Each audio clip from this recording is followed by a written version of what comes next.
कई बार आपने जॉब के लिए अप्लाई किया होगा बट एचआर की तरफ से कोई कॉल नहीं आता है, कोई मैसेजेस नहीं आते हैं। तो इसका कारण है कि आपका रिज्यूम क्लाइंट बेस्ड नहीं है। तो इस वीडियो में हम समझेंगे कि अपना रिज्यूम किस प्रकार से बिल्ड करें ताकि आपका सिलेक्शन हो, ना कि रिजेक्शन हो आपके रिज्यूम का। तो चलिए समझते हैं कि हमारा क्या क्या गलतियाँ होती हैं जिसकी वजह से जो है कि हमारा रिज्यूम रिजेक्ट होता है, और क्या चीज़ हमको करना चाहिए जिससे हमारा एक्सेप्ट हो जाए, एटीएस फ्रेंडली हो।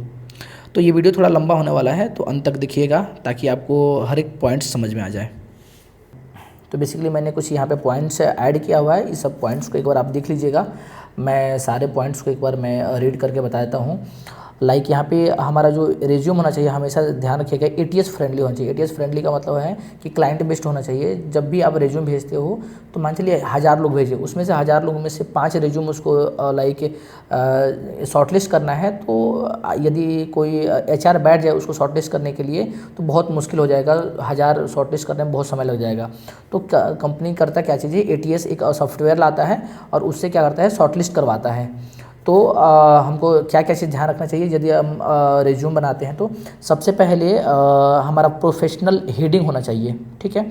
फैंसी हेडिंग नहीं होना चाहिए, ज़्यादा फैंसी वाला हेडिंग हम नहीं रखेंगे। दूसरा हमारा समरी होना चाहिए, उसमें ऐड समरी होना चाहिए। आपके स्किल्स क्या हैं ये होना चाहिए, एक्सपीरियंस क्या है, एजुकेशन और सर्टिफिकेशन क्या क्या है सब ऐड होना चाहिए, ठीक है।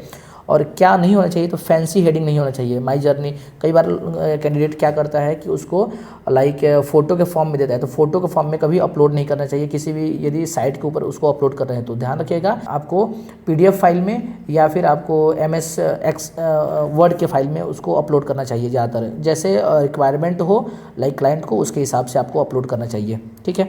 उसके बाद से कस्टमाइज फॉर एवरी जॉब, हर एक जॉब के लिए अलग अलग आपका जो है रिज्यूम होना चाहिए। ना ही कि आप कोई भी जॉब के लिए अप्लाई कर रहे हैं और कोई भी आप रिज्यूम भेज दे रहे हो, ठीक है।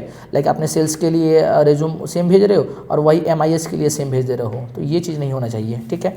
अगला क्या कह रहा है कि फ़ॉन्ट हमारा कैलिबरी होना चाहिए, ठीक है। कैलिबरी फ़ॉन्ट होना चाहिए, और वहाँ यहाँ पे मतलब हमारा जो एकदम सिंपल फ़ॉन्ट होना चाहिए, कोई स्टाइलिश फ़ॉन्ट यहाँ पे लिखा हुआ है, स्टाइलिश फ़ॉन्ट नहीं होना चाहिए, कोई डेकोरेटिव नहीं होना चाहिए, ठीक है।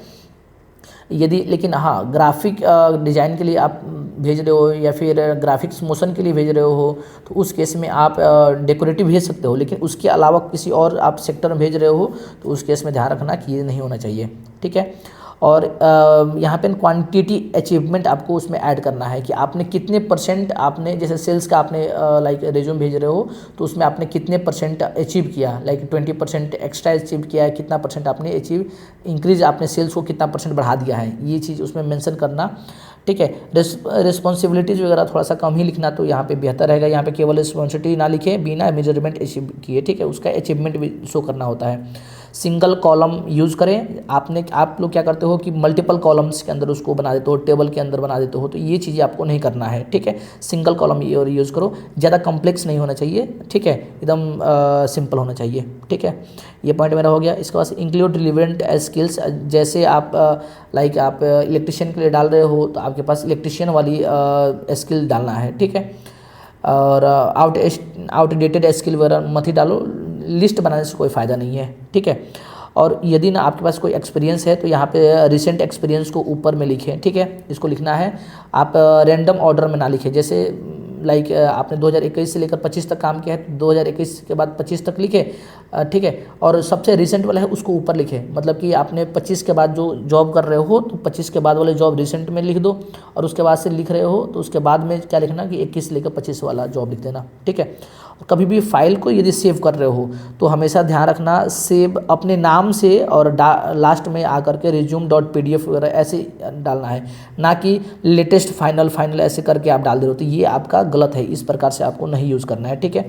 आपको हमेशा इस प्रकार से रखना है, ठीक है। यदि आपका नाम है राहुल शर्मा तो राहुल _शर्मा फिर _resume.pdf ऐसे कर देना है, ठीक है। उसके बाद से आपने यदि फ्रेशर हो तो ध्यान रखना 1 से 2 पेज में बनाओ, ठीक है। एक्सपीरियंस हो तो उस केस में आप 2 पेज में बना सकते हो, लेकिन 3-4 पेज में अननेसेसरी उसको लंबा मत करो, ठीक है। उसके बाद से ग्रामेटिकल मिस्टेक वगैरह आपको देख लेना होता है, ठीक है। ग्रामेटिकल मिस्टेक ध्यान रखना कि उसको देख लेना, ठीक है।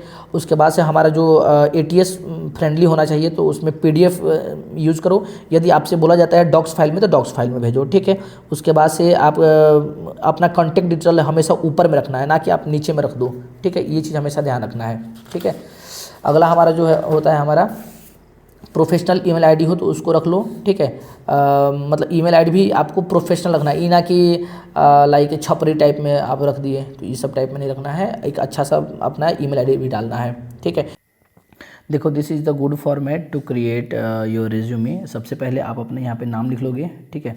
उसके बाद से यहाँ पे अपना टाइटल, जॉब टाइटल लिखो। जैसे सेल्स एग्जीक्यूटिव क्लिक कर रहे हो तो सेल्स एग्जीक्यूटिव के लिए, चाहे जो भी MIS क्लिक करो तो MIS के लिए, ठीक है। यहाँ पर अगर अपना लोकेशन दे दोगे, मोबाइल नंबर, फिर आपको ईमेल आईडी, फिर अपना कोई प्रोफाइल वगैरह है, लिंक्डइन प्रोफाइल चाहे कोई और प्रोफाइल है तो उसके इसमें उसको ऐड करोगे। फिर प्रोफेशनल समरी अपना लिखोगे 3 से 4 लाइन में कि आपने, आपका एक्सपीरियंस क्या है, ठीक है, आपका ऑब्जेक्टिव क्या है, ये सब ऐड कर लोगे, ठीक है।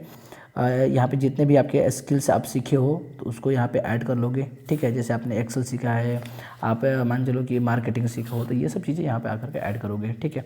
फिर प्रोफेशनल एक्सपीरियंस, आपने किस कंपनी में काम किया है, ठीक है। मल्टीपल कंपनी में काम किया तो मल्टीपल कंपनी को ऐड करोगे। सबसे पहला जो है जो प्रेजेंट में कर रहे हो चाहे रिसेंट में किए हो उसको पहले ऊपर लिखोगे। फिर आप जो पहले किए हो, मतलब मतलब अभी प्रेजेंट में चल रहा है उसको ऊपर, और जो पिछला आपका कंपनी है तो उसको यहाँ पे ऐड करोगे, ठीक है। उसके बाद से यहाँ पर आकर के अपना एजुकेशन ऐड करोगे, ठीक है। उसके बाद से एजुकेशन में डिग्री ऐड करोगे कि किस यूनिवर्सिटी में पढ़ाई करते हो, कब से कब तक ये आपने पढ़ाई किया है। फिर 12th अपना आकर के ऐड करोगे, फिर 10th ऐड करोगे, ठीक है। उसका सर्टिफिकेशन कोई है तो उसके इसमें अपना सर्टिफिकेशन ऐड करोगे। मल्टीपल सर्टिफिकेशन है तो उसके इसमें मल्टीपल सर्टिफिकेशन को यहाँ पे आकर के ऐड करोगे, ठीक है। इसके बाद से यहाँ पर लैंग्वेज आपका क्या है, ठीक है। उसके बाद से यहाँ पर आकर अपना नेशनलिटी ऐड करोगे, फादर्स नेम है ऐड करोगे, date of birth, marital status और ड्राइविंग लाइसेंस है तो इसको डालोगे, नहीं छोड़ दोगे, ठीक है। यदि आप एक्सपीरियंस हो, इसके पहले कहीं काम किया हो तो नोटिस पीरियड आपका क्या है, सिटी से क्या है, एक्सपेक्टेड सिटी से क्या है, प्रीफर्ड लोकेशन और विलिंग टू लोकेट, मतलब कि आप कहीं दूसरी जगह जाकर काम कर सकते हो नहीं, इमीडिएट ज्वाइनर हो या नहीं, ठीक है। ये सब ऑप्शनल होता है, इसको चाहो तो नहीं भी ऐड कर सकते हो और चाहो तो ऐड कर सकते हो, ठीक है। डिस्क्लेमर आकर यहाँ पे ऐड करोगे।